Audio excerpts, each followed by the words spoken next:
Wendy. I'm Casper. Can you sit? Abso-spookin-lutely. Do you have, like, horrific ghostly superpowers? Brace yourself for terror.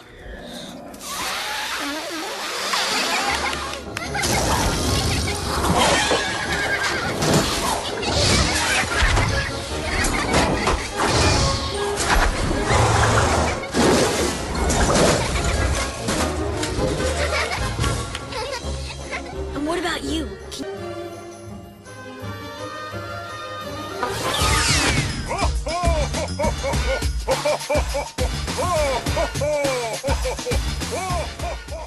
Olá, amigos. Dando continuidade ao artigo de Sidney Fernandes, A Morte Passo a Passo, estamos entrando no 6º episódio desse seriado de 10.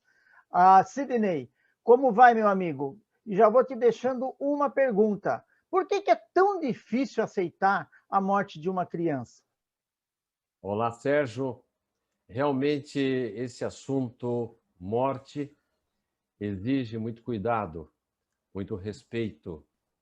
É natural que as pessoas se impressionem com a morte. Afinal de contas, é o desconhecido. Nós não nos lembramos de que já morremos e remorremos, nascemos e renascemos muitas vezes.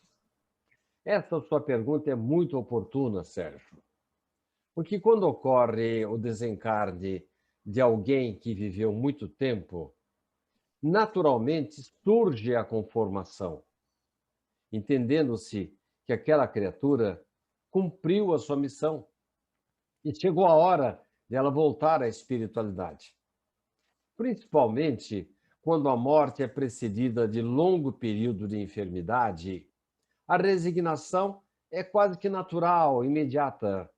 Agora, o mesmo não acontece diante da morte de crianças ou jovens, porque geralmente consideramos esse fato de forma errônea, como se do ponto de vista espiritual estivéssemos sempre tratando de criaturas ingênuas e imaturas. É um tema bastante delicado, né? Tanto que na abertura do nosso episódio eu coloquei lá o Gasparzinho, fantasma camarada, né? O amiguinho. Mas me diga o seguinte, Sidney, a alma nasce na concepção? Essa é a ideia de muitos irmãos de outras crenças, principalmente as chamadas ortodoxas. Os espíritas têm uma outra concepção a respeito do assunto. Por trás de cada alma há experiências pretéritas, cada uma delas ensejando um tipo de resgate ou reparação. Se você for verificar o comportamento das pessoas, os seus dons, as suas faculdades, ou mesmo as suas limitações, pessoas, crianças que nascem já com deficiências ou com doenças muito sérias, nós temos que pensar que Deus, lembrar que Deus é justo, trata as pessoas de uma mesma maneira. Então não é certo entender que ele tem preferências. Um nasce atleta, o outro limitado fisicamente. Um é um grande intelectual, um gênio. O outro, infelizmente, já nasce com limitações intelectuais. Um nasce, como diria meu avô, em berço de ouro, e o outro tem que lutar muito para sobreviver. Então, são situações muito difíceis e discrepantes que mostram desigualdades sociais, físicas, financeiras, espirituais, intelectuais. Então, não é possível admitir que todas as criaturas nasçam no momento da concepção. Nós temos que admitir que todos nós temos um passado, um pretérito. E a vida atual é a continuidade desse ciclo evolutivo. Nós estamos dando agora um novo passo numa nova existência, de acordo com as nossas necessidades, de acordo com o que fizemos na vida anterior, enfim, cada pessoa, cada criatura tem a vida, o físico, as condições que ela merece, de que ela precisa para dar continuidade ao seu processo evolutivo, Sérgio. Mas, Sidney, dentro dessa explicação, por que que as crianças morrem tão novinhas, tão logo que nascem, algumas já partem de volta para o mundo espiritual? Por que acontece isso? A criatura de tenra idade muitas vezes vive por pouco tempo, em virtude, por exemplo, de vidas anteriores que não se completaram. Então, uma pessoa que era para viver um certo tempo, ela sofre um atentado, ela é morta, porque ninguém consegue segurar o livre-arbítrio das outras pessoas. Então, o indivíduo morre antes da hora, pode acontecer.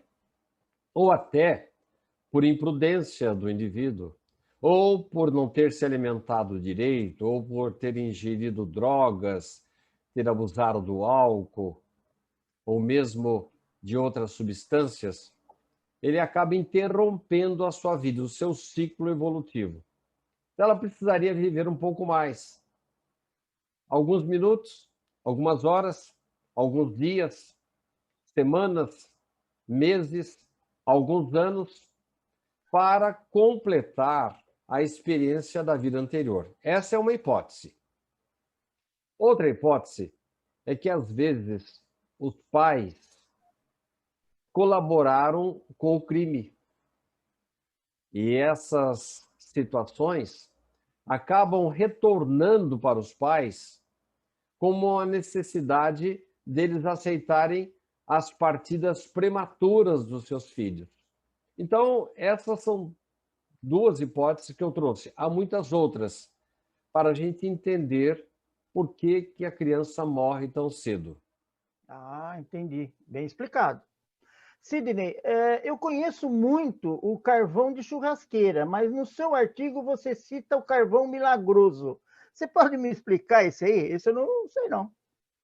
Então, quando nós mencionamos essa expressão de André Luiz, carvão milagroso, nós sempre fazemos uma correlação com o carvão de que utilizamos tanto como combustível ou como fonte de calor. André Luiz, ele está querendo se referir ao choque biológico da reencarnação. Eu tenho que contar uma história bem rápida para poder explicar. Júlio participava da guerra com o Paraguai e, por questões amorosas, ele tentou o suicídio ingerindo uma substância tóxica. Foi socorrido a tempo, mas perdeu a voz, perdeu a laringe. E aí, no descuido das pessoas que o protegiam, ele tentou novamente o suicídio, atirando-se nas águas do Rio Paraguai. Aí nós temos, na descrição de André Luiz, no livro Entre a Terra e o Céu, várias encarnações do Júlio. Na primeira, ele morre afogado na praia. Vai para a espiritualidade. Lá na espiritualidade, ele está internado numa instituição para crianças e sofre muito a dor intensa da sua garganta.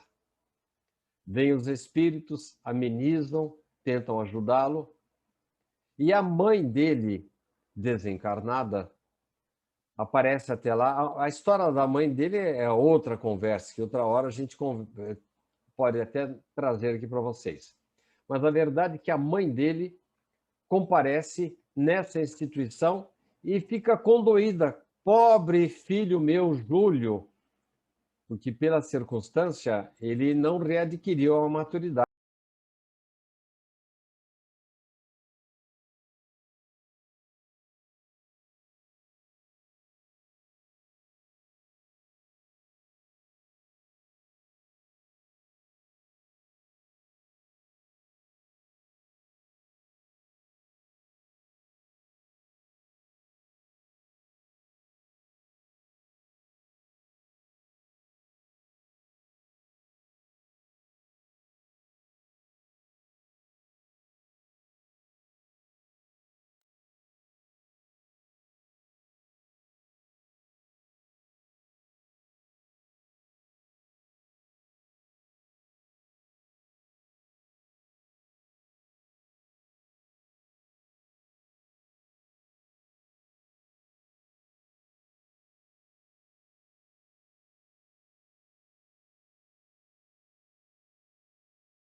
vários pontos negros, acinzentados, que representam dores, doenças, comprometimentos no seu corpo espiritual.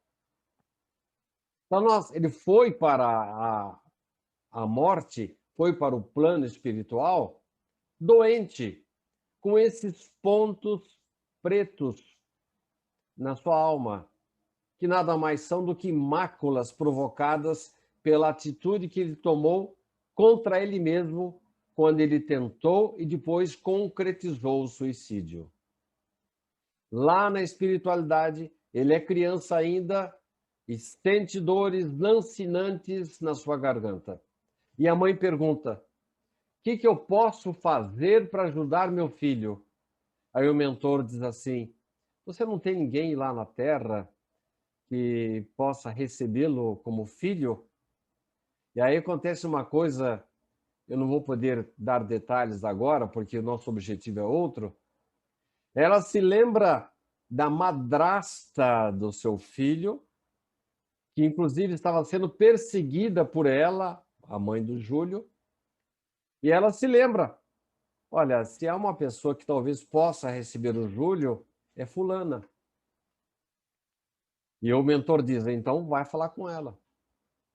E ela vai à espiritualidade, em sonho, ela está encarnada, a mãe de Júlio está desencarnada, e diz: como que eu posso fazer para ajudar o nosso Júlio? Ah, minha querida, eu peço, pelo amor de Deus, que você o receba novamente como filho. E ela se predispõe. Ela nem está lembrando mais que ela foi perseguida pela mãe de Júlio. Ela quer ajudar o menino. Então o menino renasce por ela. Renasce com dor de garganta. Então, essas várias encarnações por que passa o Júlio representaram choques biológicos. O carvão milagroso nada mais é do que o corpo, este escafandro que Deus nos permite ter para mergulhar na carne. Então, o corpo passa a ser um valioso instrumento de reformulação de paixões, fixações originadas de fracassos do passado. Então, o corpo, além da oportunidade evolutiva, também é uma espécie de lixa grossa para limpar aquelas máculas a que me referi. Ou então, nessa comparação que André Luiz faz, um verdadeiro carvão milagroso que está filtrando aqueles fluidos negativos. Não sei se eu consegui me fazer entender, Sérgio. Não, fantástica explicação. E eu estava pensando, com tudo isso, se então nessa situação pode acontecer desajustes espirituais? Sim. O caso de Júlio é um exemplo clássico de desajuste espiritual. Quando o indivíduo se suicida pela imprudência, pela proliferação de venenos, e aí um detalhe, não apenas venenos que nós ingerimos, venenos específicos para matar, como a nicotina, o excesso de álcool, a droga, como também venenos que vêm de dentro para fora, como, por exemplo, a maledicência, a desonestidade, o ódio, o ressentimento. Se nós morremos nesta situação, ou por causa desses excessos, vamos para a espiritualidade com desajustes espirituais. E aqueles pontos cinzentos da nossa alma vão nos remeter para a espiritualidade com doenças. E pode acontecer da gente retornar com doenças também. Mas então, Sidney, por que tem crianças que têm uma vida tão curta, nasce logo depois, parte para o mundo espiritual, não chega a ter uma vida, vamos dizer assim, normal para poder purificar tudo isso? Na verdade, nós estamos vendo a criança como um ser ingênuo, pequeno, que praticamente estaria nascendo agora. Não. Na verdade, ele já teve experiências do passado. E as suas impurezas precisam ser escoadas, precisam passar por aquele carvão milagroso para poder melhorar a situação de vidas futuras. Vai atuar o corpo, a encarnação, como uma desagradável, mas uma necessária intervenção cirúrgica, a fim de eliminar aqueles organismos deletérios que estão surgindo, que estão trazendo aqueles pontos negativos na constituição do corpo espiritual. Por isso que, às vezes, algumas crianças têm vida curta. Ele desencarnou na vida anterior, morreu na vida anterior com alguns problemas sérios e até para se projetar uma nova encarnação, uma nova existência com família, profissão, o país que ele vai trabalhar, enfim, que ele tenha uma vida produtiva aqui na Terra, primeiro ele tem que limpar essas impurezas passadas. Isso, às vezes, com 5 anos, 10 anos, 15 anos de vida, é suficiente para fazer essa limpeza. Não sei se você está me entendendo, Sérgio, mas o espírito vem precisando de uma limpeza rápida para voltar à espiritualidade e aí sim projetar uma nova existência com família, profissão, esposa, filhos e efetivamente dar continuidade ao seu processo evolutivo. Então, existe aquelas que cometem o crime na infância? Sim. É uma hipótese também a ser considerada. Há espíritos que se comprometeram no passado em crimes contra a infância, plantaram más sementes e agora colhem amargas colheitas. Às vezes a gente vê uma pessoa fazendo uma coisa errada, um governante, uma pessoa muito poderosa, ou mesmo nem precisa ser poderosa, mas um criminoso. Será que os crimes dessa criatura aqui vão ficar impunes para sempre? Para sempre? Não, Sérgio. Cada vez que nós fazemos alguma coisa, nós estamos semeando. E se nós semeamos mal, se prejudicamos, se não aproveitamos do corpo, nós desrespeitamos o corpo, lançando ao consumo de drogas, nicotina, ou atentamos contra a vida de outras pessoas, roubamos, são más sementes que nós estamos jogando na estrada da vida. Temos que colher esses resultados. Então, quem colhe, quem semeia, vai colher aquilo que plantou. Mas então, Sidney, os pais têm responsabilidade? Mesmo que a morte da criança seja em tenra idade, sem que praticamente haja despertado para a vida física, sempre há benefícios para o próprio espírito e para os pais.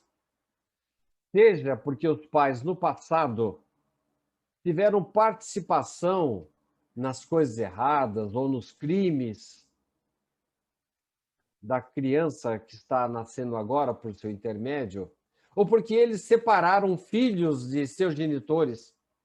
Porque esse é um crime inominável, né? Você separar uma criança, um filho dos seus pais. E isso não fica em branco. Quando os pais retornam, a espiritualidade encaixa uma situação em suas vidas de forma que eles possam sentir na própria carne aquilo que eles fizeram contra outras pessoas no passado. É a lei da vida. A melhor maneira de nós aprendermos, nós entendermos, tomarmos plena consciência dos erros que cometemos, é a gente sentir na própria pele a dor que nós infligimos em outras pessoas.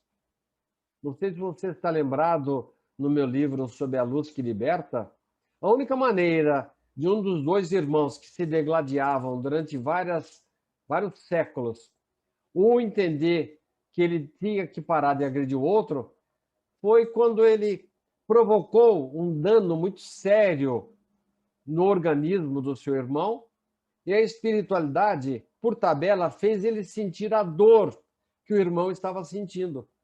Foi aí que ele acordou para a vida. Nossa, essa é a dor que eu provoquei. Fui eu que provoquei essa dor do meu irmão? Essa dor que ele está sentindo? Então, quando às vezes os pais têm um falecimento, uma separação precoce pelo falecimento de um filho em tenra idade, pode ser, não é matemático, pode ser que no passado, aqueles pais que hoje choram a morte de seus filhos tenham provocado esse mesmo choro em outras pessoas. Uma outra situação, Sérgio, é quando nós recusamos a paternidade. A gente entende que muitas pessoas passam por situações difíceis, não têm a mínima condição de ser pai, de ser mãe, mas a grande maioria, ainda que seja em condições simples e modestas, pode sim abrir o seu lar para novos espíritos reencarnarem. E muitas pessoas, por acomodamento, por egoísmo, elas recusam-se a se tornar pais ou mães. E lá numa outra encarnação, vai ter dificuldade de ser pai ou ser mãe, mesmo querendo. Então, nesses casos de mortes prematuras, pode ser, eu estou dizendo que não é matemático, mas há casos em que os pais, no passado, recusaram a paternidade. Sidney, dentro do foco da criança, o espírito dela, ela é castigada ou ela é educada? Sabe, Sérgio, nós temos a mania de falar que Deus castiga. Temos que desconsiderar essa hipótese de castigo divino. A criança não está sendo castigada, não está sendo punida. A lei divina não é punitiva, ela é educativa. Mais para frente, lá no futuro, nós vamos ver que a situação que estamos vivendo agora no presente diz respeito a comprometimentos do passado. A criatura errou lá atrás. Agora, ela está, mais uma vez, como falamos no tópico anterior, está colhendo aquilo que semeou. Então, o importante dessa nossa conversa no capítulo de hoje, falando sobre crianças, fica uma lição assim bastante definitiva para todos nós. Aquilo que nós semeamos, nós colhemos. E não vamos esperar morrer para entender esta regra magda da justiça divina. Não temos que morrer para entender esta regra espetacular que é a lei de causa e efeito. Aquilo que nós semeamos, nós colhemos. Então, lá na frente, aí se agora nós estamos entendendo, vai ficar mais fácil, mais lógico entendermos os desígnios divinos. Deus não castiga, não pune. Ele criou a lei. E nós temos que aceitar a lei, segui-la. Se não aceitamos, temos que sofrer as suas consequências. Bem, Sérgio, ficamos por aqui hoje. Agradeço mais uma vez a sua iniciativa, o seu trabalho, mas logo, logo estaremos de volta com mais um capítulo. Aí vamos partir agora para o 7º episódio deste nosso artigo A Morte Passo a Passo. Muito obrigado a você, Sérgio, a todos que estão nos seguindo. Espero que eu tenha trazido algum motivo de reflexão em torno desse assunto.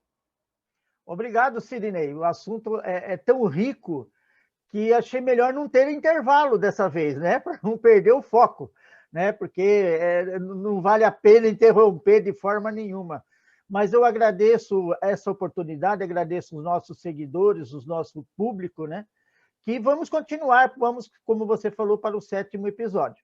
Muito obrigado, até lá, até o próximo.